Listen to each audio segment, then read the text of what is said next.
Assalamualaikum teman-teman, welcome to our YouTube channel. Sebelum nonton, jangan lupa klik tombol subscribe dan aktifin notification-nya ya. Enjoy!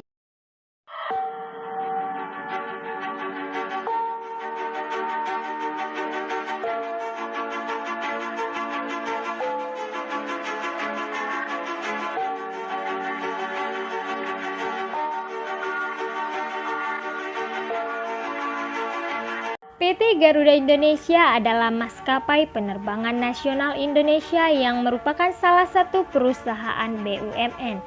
Dengan mempersembahkan layanan full service airline, Garuda Indonesia termasuk dalam kategori maskapai penerbangan dan pelayanan terbaik di Indonesia. Didirikan pada 1 Agustus 1947 dan beroperasi mulai 26 Januari 1949 di Jakarta. Dengan tagline The Airline of Indonesia sebagai penanda kepeloporan dan identitas maskapai pembawa bendera bangsa di tengah persaingan industri penerbangan yang semakin ketat, baik di tingkat nasional maupun di tingkat internasional. Saat ini Garuda Indonesia melayani lebih dari 90 destinasi di seluruh dunia dan berbagai lokasi eksotis di Indonesia, dengan jumlah penerbangan mencapai 600 penerbangan setiap hari.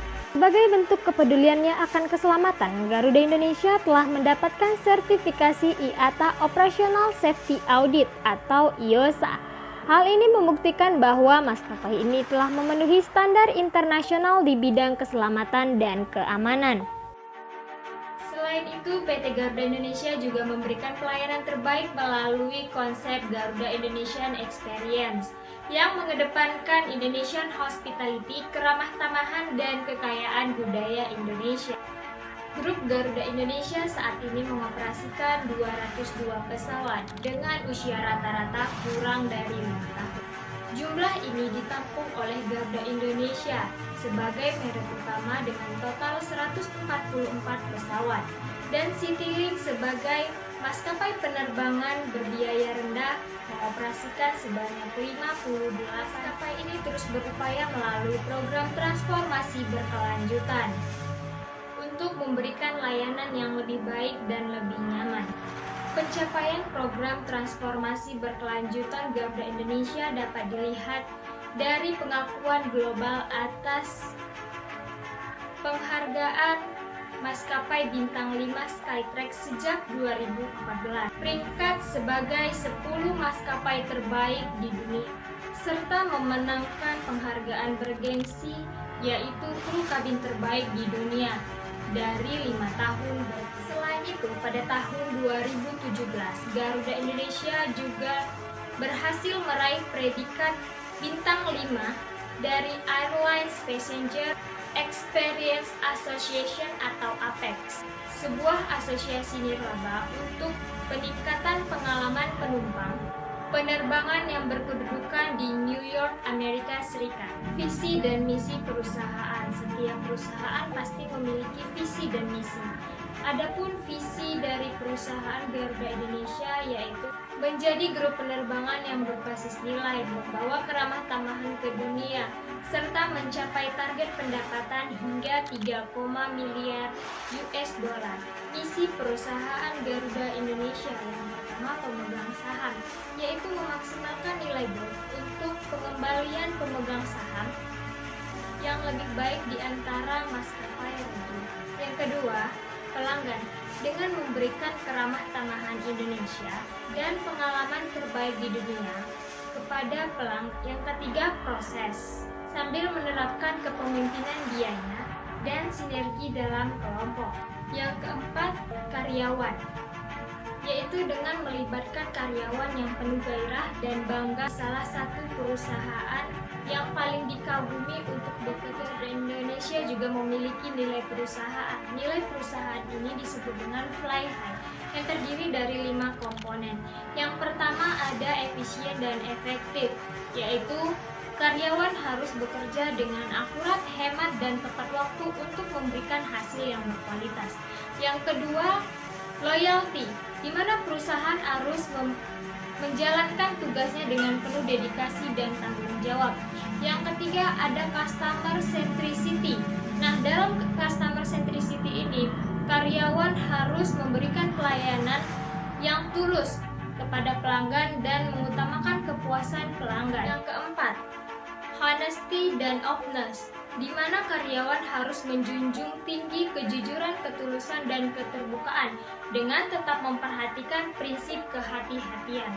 Yang kelima, integrity, menjaga harkat dan martabat serta menghindarkan diri dari perbuatan tercela yang dapat merusak citra profesi. Di sini saya akan membahas pengukuran internal dan pengukuran eksternal.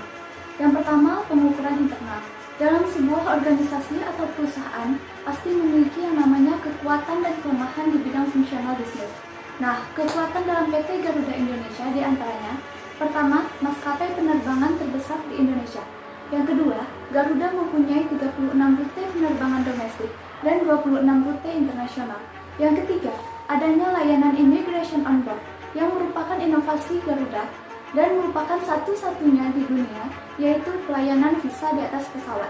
Yang keempat, Garuda Indonesia banyak melakukan kegiatan CSR seperti program kemitraan dan bina lingkungan sebagai bentuk kepedulian dan tanggung jawab kepada Garuda, yaitu yang pertama, adanya faktor teknis dan flight operation seperti keterbatasan jumlah kokpit dan cabin crew sehingga menyebabkan keterlambatan penerbangan. Yang kedua, Garuda sangat bergantung kepada sistem otomatisasi dalam menjalankan bisnis, sehingga apabila terjadi kesalahan sistem, proses bisnis penerbangan akan terganggu.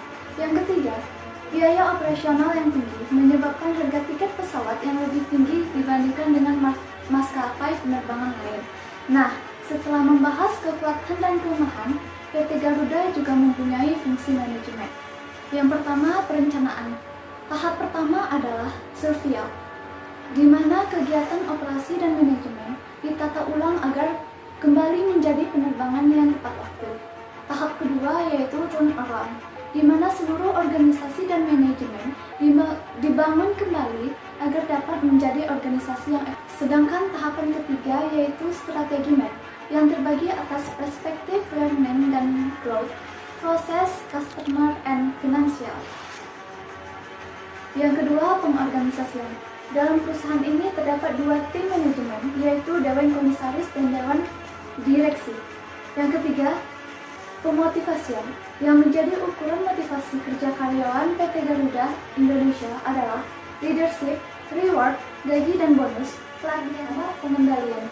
Dalam menilai suatu kinerja, perusahaan PT Garuda membuat suatu aplikasi yaitu Enterprise Research Planning, merupakan sebuah kerangka kerja perusahaan secara menyeluruh yang berhubungan dengan pemrosesan pesanan penjualan tiket, manajemen dan pengendalian unit pesawat, perencanaan produksi dan distribusi jasa perusahaan, serta keuangan perusahaan.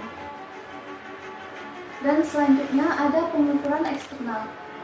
Nah, yang pertama ada kekuatan ekonomi. Prediksi pertumbuhan perekonomian dapat mencapai di atas 6% dengan laju inflasi terjaga pada tingkat 4,5%. Sesuai proyek Bank Indonesia, maka pendapatan per kapita rakyat Indonesia akan tetap meningkat. Hal ini akan memberikan pengaruh terhadap jasa penerbangan. Yang kedua, ada kekuatan sosial dan budaya. Maskapai penerbangan melakukan program CSR sebagai bentuk kepedulian sosial dan juga untuk meningkatkan citra perusahaan. Yang ketiga, ada kekuatan politik. Keadaan politik suatu negara bisa mempengaruhi pengadaan rute ke tempat tersebut. Yang keempat, kekuatan teknologi. Dengan jajaran armada baru yang didukung teknologi dan hemat bahan bakar, maka perusahaan dapat melakukan efisiensi di tahun-tahun mendatang. Yang kelima, ada kekuatan bersaing. Di pasar internasional, maskapai penerbangan memiliki potensi peningkatan yang besar. Hal ini akan meningkatkan daya saing, terutama dengan para pesaing regional di Asia. Setelah kita memahami profil dan pengukuran internal serta eksternal, maka dalam tahap ini PT Garuda Indonesia merencanakan strategi apa saja yang akan dilakukan.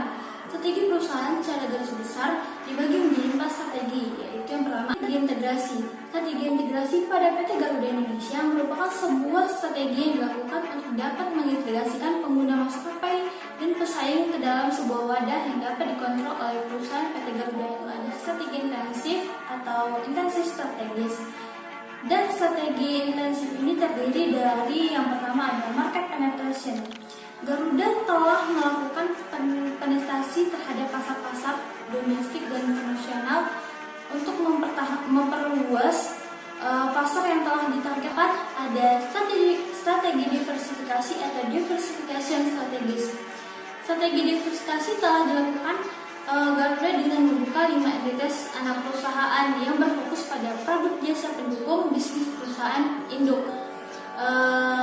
Nah, strategi diversifikasi ini itu terbagi menjadi 2. Yang pertama ada diversifikasi terkait, atau ada diversifikasi tidak terkait atau unrelated strategies. Selanjutnya ada analisis strategi SWOT. Analisis SWOT ini akan mengidentifikasi faktor internal dan eksternal perusahaan sehingga dapat diketahui potensi-potensi yang mampu dikembangkan PT Garuda Indonesia itu sendiri di masa yang akan datang dan mengatasi kekurangan-kekurangan yang dimiliki. Hasil dari analisis tersebut akan dilihat apakah strategi-strategi yang dilakukan PT Garuda Indonesia ini dapat mengatasi kelemahan dan ancaman dengan kekuatan dan peluang yang dimiliki sehingga akan memiliki kesimpulan mengenai kinerja Garuda yang menjadi penilaian bisnis untuk investor dalam mengambil keputusan investasi. Yang pertama itu adalah strength atau kekuatan. Kekuatan yang dimiliki Garuda itu yang pertama merupakan maskapai penerbangan terbesar di Indonesia. Lalu yang kedua, Garuda Indonesia ini hingga tahun 2016 mempunyai 40 rute penerbangan domestik dan 36 rute internasional. Lalu yang ketiga ada konsep layanan yang selalu menempatkan pelanggan sebagai fokus utama yang didasarkan keramah-tamahan dan keunikan Indonesia yang disebut dengan Garuda Indonesia Experience. Selanjutnya itu adanya layanan immigration on board yang merupakan inovasi Garuda dan merupakan satu-satunya di dunia, yaitu layanan pemberian visa di atas pesawat. Nah, selanjutnya itu ada Garuda ini memiliki tim yang terdiri dari individu-individu yang handal, profesional, kompeten, berdaya saing yang tinggi dan helpful, serta dilandasi atas nilai-nilai FLIHI. Selanjutnya, Garuda Indonesia ini menjadi maskapai paling diminati untuk penerbangan internasional dan memiliki teknologi informasi yang mutakhir dalam menjalankan bisnis sehingga menempatkan Garuda Indonesia sebagai maskapai penerbangan dengan teknologi yang tercanggih. Adanya weakness atau kelemahan. Kelemahan PT Garuda Indonesia ini yang pertama adanya faktor teknis dan flight operation system seperti keterbatasan jumlah kokpit atau cabin crew sehingga menyebabkan keterlambatan penerbangan. Yang kedua adanya tingginya tingkat hutang lancar yang diakibatkan adanya peningkatan dalam jumlah kewajiban pada akun-akun lancar. Yang selanjutnya ada Garuda sangat bergantung kepada sistem estimasi dalam menjalankan bisnis sehingga apabila terjadi kesalahan sistem, proses bisnis dilakukan ada biaya operasional yang tinggi dengan konsep pelayanan full service menjadikan harga tiket pesawat lebih tinggi dibandingkan dengan maskapai penerbangan lainnya. Lalu yang ketiga ada opportunities atau kesempatan.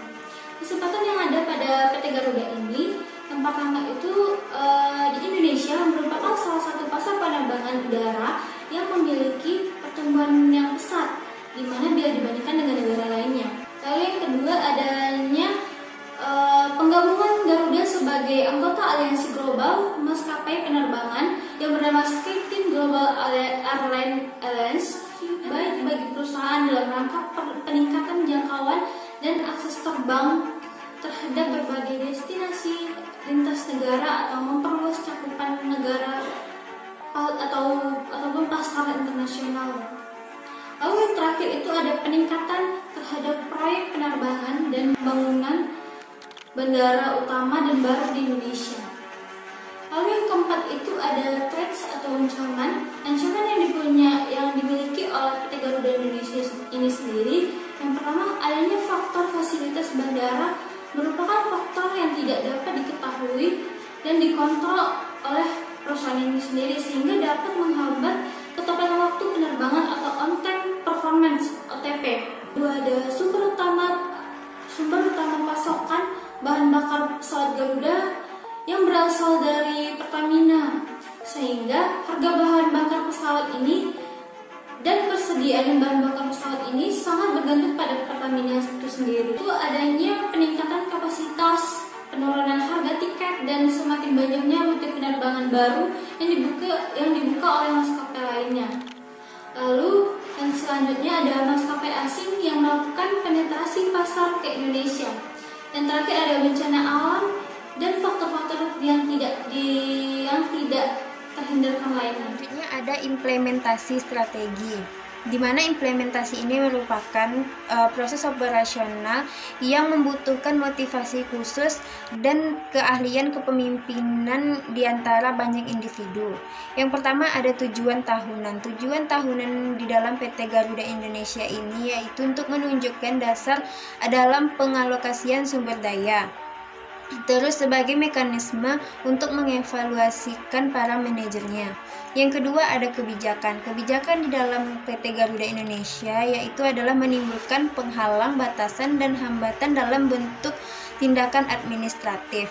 Yang ketiga ada alokasi sumber daya. Yang keempat mengelola konflik, yaitu setujuan antara dua belah pihak ataupun lebih mengenai isu-isu yang ada. Terus yang kelima menyesuaikan struktur organisasi dengan strategi, yaitu terjadinya perubahan struktur organisasi. Yang pertama, struktur organisasi sebagian besar menentukan bagaimana tujuan dan kebijakan yang akan dilaksanakan. Terus yang kedua, struktur organisasi menentukan bagaimana sumber daya akan dialokasikan. Yang ke-6 ada struktur fungsional. Struktur fungsional ini untuk bekerja satu proyek ataupun lebih. Terus yang ke-7 divisional, di mana pembagian divisi berdasarkan area ataupun wilayah ataupun berdasarkan geografi. Terus yang ke-8 ada strategi bisnis unit, yaitu SBU, yang merupakan bisnis berdasarkan di bawah perusahaan. SBU ini ada dua, yaitu yang pertama Garuda Sentra Medica Business Unit atau SBU GSM. Yang kedua ada Garuda Cargo Business Unit atau SBU Cargo. Terus yang terakhir nomor 9 ada struktur matriks. Struktur matriks ini di mana karyawan yang berada di bawah tanggung jawab departemen memiliki dua manajer yang saling berbagi wewenang. Ada evaluasi strategi. Evaluasi strategi memiliki strategi restrukturisasi yang merupakan strategi dapat mengurangi jumlah karyawan dan bahkan mereka juga dapat mengubah sistem manajemen yang berjalan selama ini. Nah, di Indonesia ada beberapa perusahaan yang menggunakan strategi restrukturisasi, termasuk Garuda Indonesia. Nah, di sini kenapa Garuda Indonesia menggunakan strategi restrukturisasi ini? Nah, sebelumnya mereka menggunakan strategi ini, Garuda Indonesia pernah mengalami keterpurukan, bahkan hampir mengalami kebangkrutan karena mereka memiliki hutang yang banyak dan menumpuk. Pada tahun 2004, Garuda Indonesia pernah mengalami kerugian sebesar 800 miliar, belum lagi ditambah dengan hutang 868 juta dolar Amerika Serikat, ditambah lagi pekerja yang kurang baik dengan keterlambatan yang dilakukan oleh penerbangan tersebut. Lalu, maka dari itu, pada tahun 2005, Garuda Indonesia menggunakan strategi restrukturisasi dengan merekrut direktur utama yang baru, yaitu Emir Syah Sattar. Restrukturisasi dilakukan secara menyeluruh pada seluruh sektor perusahaan, salah satunya di bidang manajemen. Sebelumnya, manajemen adalah 1:3, yang berarti satu orang manajemen memiliki 3 orang staf. Setelah mereka menggunakan strategi ini, mereka merubah sistemnya menjadi 1:7, yaitu satu orang manajemen memimpin 7 orang staf. Hal ini disebabkan karena dilakukan agar informasi yang ada di lapangan bisa tersampaikan secara langsung. Selain itu, sistem manajemen ini juga memangkas lapisan organisasi yang ada di dalam perusahaan, karena lapisan organisasi terlalu banyak di dalam perusahaan tersebut sehingga membuat komunikasi menjadi lambat. Dengan memangkas beberapa lapisan organisasi tersebut dapat mempercepat komunikasi dan birokrasi dapat dilakukan dengan efisien. Armada untuk melayani 33 rute domestik dan 18 rute internasional termasuk Asia, Australia, dan Eropa. Nah, yang terakhir ada audit di dalam penerbangan maskapai, di mana peran audit sangat dibutuhkan karena yang pertama itu untuk mendorong transparansi dan integritas dalam pelaporan keuangan perusahaan. Yang kedua, mendorong akuntabilitas dalam pengelolaan aset perusahaan. Yang ketiga, mendorong pertanggungjawaban perusahaan. Yang keempat, mendorong independensi terhadap pihak yang terkait termasuk pemegang saham. Dan yang terakhir, mendorong kewajaran dalam perlakuan yang setara dan wajar terhadap kesempatan yang diberikan ke karyawan untuk berkontribusi kepada perusahaan tersebut. Nah, berdasarkan analisis yang telah dijelaskan, dapat ditarik kesimpulan bahwa Garuda Indonesia sebagai maskapai unggulan Indonesia memiliki strategi yang cukup matang dalam menghadapi kompetisi pasar penerbangan yang sangat ketat. Hal ini dikarenakan adanya perbaikan manajemen yang meliputi seluruh aspek perusahaan, mulai dari human capital, teknologi, hingga ke budaya organisasi. Tipe strategi yang Garuda terapkan lebih menekankan pada strategi intensif dan diversifikasi. Garuda memiliki citra yang sangat kuat sebagai maskapai dengan harga yang mahal. Karena itu, Garuda membangun Citylink, yaitu anak perusahaan Garuda dengan segmen pasar yang lebih rendah. Garuda juga mengenalkan beberapa produk mereka seperti Frequent Flyer yang menawarkan layanan terbaik bagi para pelanggannya. Selain itu, adanya peningkatan layanan Garuda Indonesian Experience semakin mengukuhkan langkah Garuda Indonesia sebagai maskapai pembawa bendera bangsa dan menjadi global player yang memiliki proses, teknologi, dan sumber daya manusia kelas dunia. Nah, itulah tadi beberapa penjelasan mengenai analisis PT Garuda Indonesia. Apabila ada kesalahan, mohon diluruskan, dan apabila ada pertanyaan, mohon disampaikan.